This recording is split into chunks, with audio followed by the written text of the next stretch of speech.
Salah satu pilar penting demokrasi adalah partai politik. Namun, kepercayaan publik terhadap partai politik di Indonesia selalu rendah. Pertanyaan, apa kebijakan yang akan Anda lakukan untuk melakukan pembenahan tata kelola partai politik? Waktu untuk menjawab 2 menit dimulai dari sekarang. Saya rasa lebih dari sekedar partai politik. Rakyat tidak percaya kepada proses demokrasi yang sekarang terjadi. Itu jauh lebih luas dari sekedar partai politik. Ketika kita bicara demokrasi, minimal ada 3. Minimal 3 nih. 1 adalah adanya kebebasan berbicara. Yang kedua, adanya oposisi yang bebas untuk mengkritik pemerintah dan menjadi penyeimbang pemerintah. Yang ketiga, adanya proses pemilu, proses pilpres yang netral, yang transparan, jujur, adil. 3. Dan kalau kita saksikan akhir-akhir ini, 2 ini mengalami problem.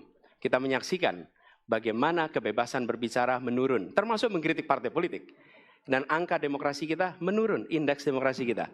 Bahkan pasal-pasal yang memberikan kewenangan untuk digunakan secara karet kepada pengkritik, misalnya Undang-Undang ITE atau pasal 14, 15 Undang-Undang Nomor 1 tahun 1946. Itu semua membuat kebebasan berbicara menjadi terganggu. Yang kedua, oposisi. Kita saksikan minim sekali adanya oposisi selama ini. Dan sekarang ujiannya adalah besok. Bisakah pemilu diselenggarakan dengan netralitas, dengan adil, dengan jujur? Ini ujian ketiga. Jadi, persoalan demokrasi kita lebih luas dari segala persoalan kepada partai politik. Nah, bagaimana untuk partai politik sendiri? Partai politik perlu mengembalikan kepercayaan. Tapi di sini ada peran negara. Menurut saya salah satu masalah yang mendasar partai politik ini memerlukan biaya. Dan biaya politik selama ini tidak pernah diperhatikan di dalam proses politik. Untuk kampanye, untuk operasional partai, semua ada biayanya. Sudah saatnya pembiayaan politik itu dihitung dengan benar. Ada transparansi, sehingga rakyat pun melihat ini institusi yang bisa dipertanggungjawabkan. Jadi salah satu reformnya adalah reform pembiayaan politik oleh partai politik. Terima kasih. Baik. Waktu sudah habis, terima kasih. Kini kami persilakan calon presiden nomor urut 2 untuk menanggapi jawaban calon presiden nomor urut 1. Waktunya 1 menit dimulai dari sekarang. Mas Anies.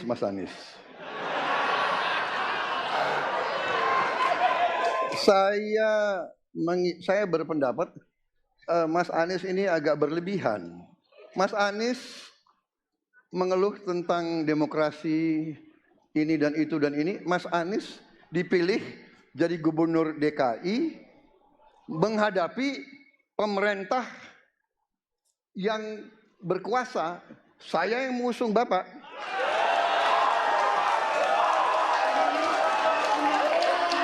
Kalau demokrasi kita tidak berjalan, tidak mungkin Anda jadi gubernur.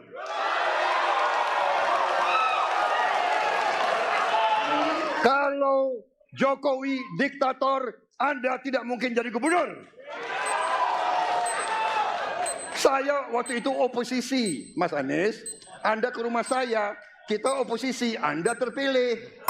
Waktu habis, Bapak. Harap tenang, Bapak Prabowo. Baik, para pendukung, kami mohon untuk tenang, para pendukung. Para pendukung, Baik.